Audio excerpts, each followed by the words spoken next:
Уважаемые жители района проспект Вернадского, я сегодня нахожусь опять в нашем филиале. Мы пригласили главу района управы проспект Вернадского, чтобы он увидел своими глазами, какими быстрыми темпами проводятся ремонтные работы. А я со своей стороны сегодня обратила внимание, насколько широкими стали коридоры, снесены ветхие стены. Пациенту не обращает внимания, и кажется, это не главное. Вентиляция, температурный режим, свет, проводка. Но на самом деле в новом проекте будут созданы широкие светлые коридоры, просторные кабинеты. И это даст возможность более комфортного пребывания в стенах нашей поликлиники. Добрый день, уважаемые жители.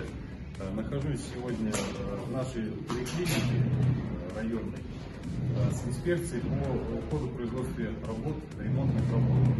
Отрадно видеть, что до нашего района дошла программа приведения поликлиник к новому московскому стандарту. Работы ведут полным ходом.